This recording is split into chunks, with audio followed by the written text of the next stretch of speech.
On the 11th of June 2026, the 23rd edition of the FIFA Men's World Cup commenced in Mexico, Canada, and the United States. The 2026 FIFA World Cup was the first time that 48 countries from around the world were competing for the ultimate prize in world football, the FIFA World Cup trophy. 2022, the world champions are Argentina. Out of the 48 competing countries, 16 were from Europe, 9 from Asia, 6 from North and Central America, another 6 from South America, 1 from Oceania, and 10 from Africa.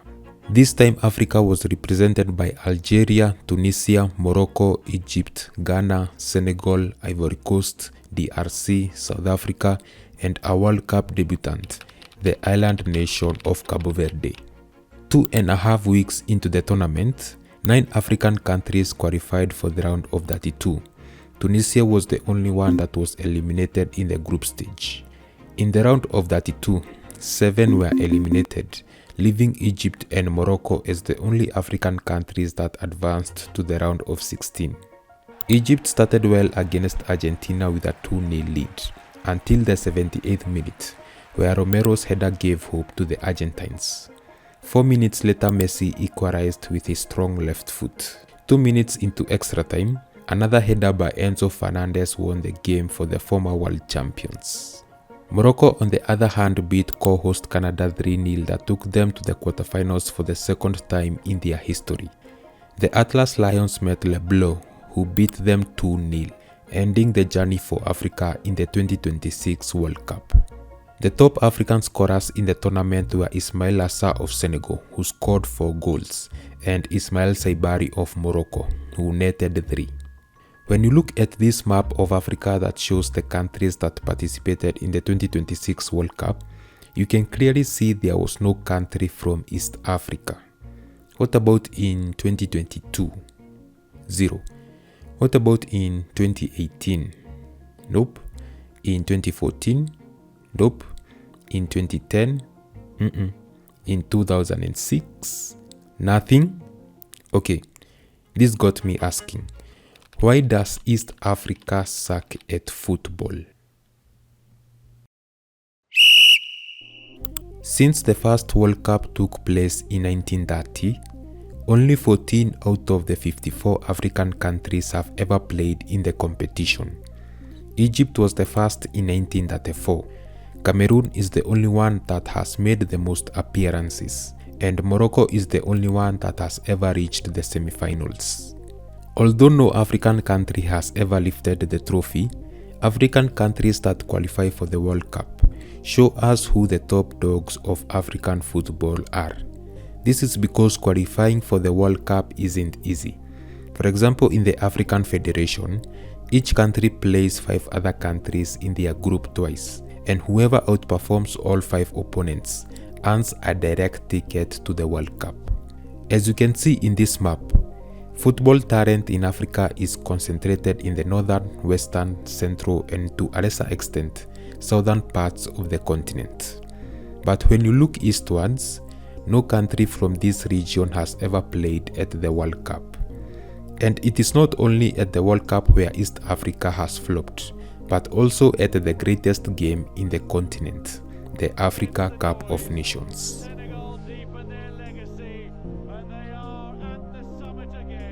Since the start of AFCON in 1957, a total of 15 countries have won the trophy.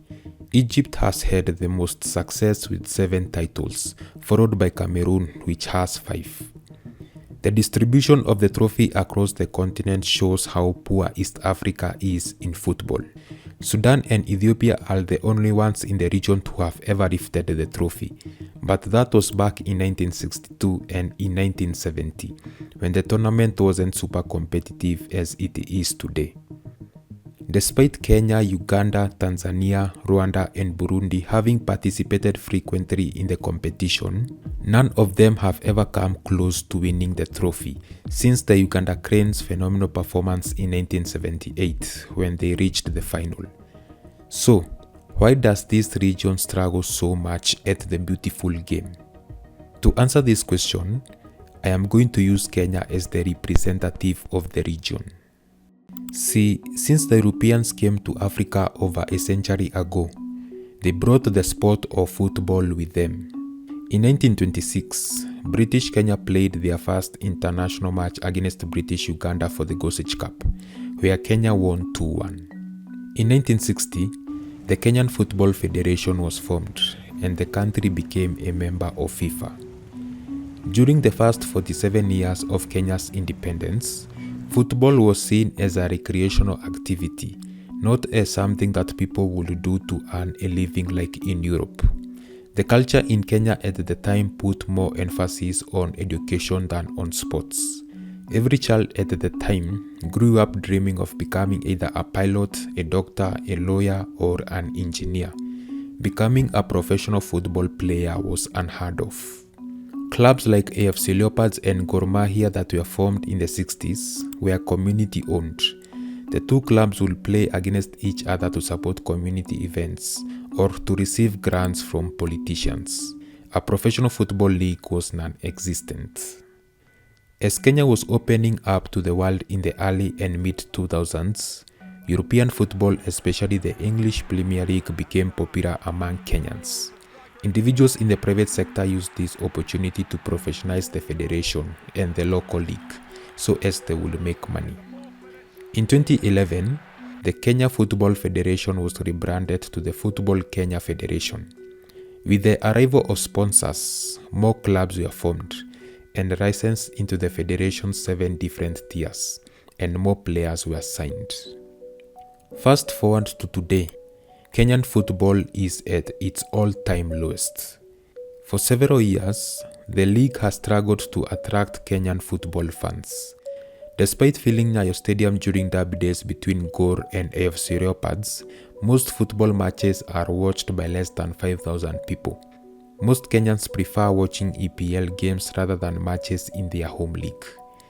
Secondly, the federation has been plagued by corruption and mismanagement, which has sunk the FKF into massive debts and the loss of millions of shillings in sponsorship revenue. This, coupled with government interference, has led to multiple suspensions by FIFA.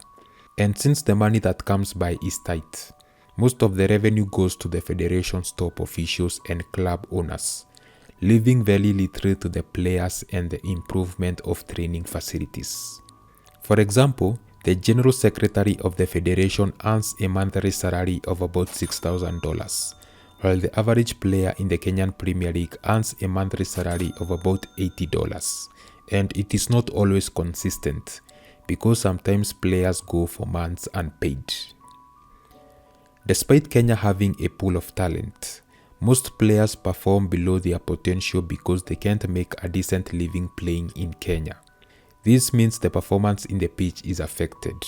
For example, Kenya's last AFCON appearance was 7 years ago, back in 2019, and no Kenyan football club has ever won the CAF Champions League. So, what are countries from other parts of the continent doing that East Africa isn't?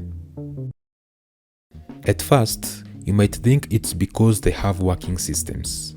Although that is true for countries like Morocco, Algeria, Egypt, and South Africa that have strong corporate sponsorships, pristine pitches, academies, stadiums, and better player wages, it isn't the same for the rest, where federations are marred by corruption scandals, FIFA suspensions, inconsistent sponsorships, substandard playing facilities, and poor player wages.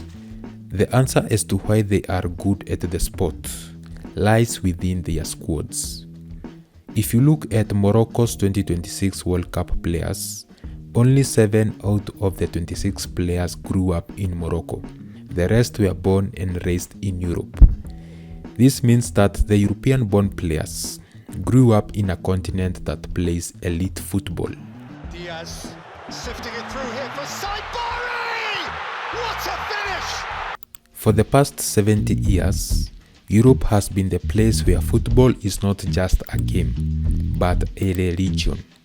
The massive investments by corporations, crazy fan base, world-class stadiums, elite coaching, and huge player wages have made Europe produce the best of the best in the world of football. Generally, FIFA allows a player to play for their country of birth or a country where one of their parents or grandparents is from. So, when Morocco scouts for players like Hakimi who grew up in Spain or Sofian Amrabat who grew up in the Netherlands, they get the creme de la creme.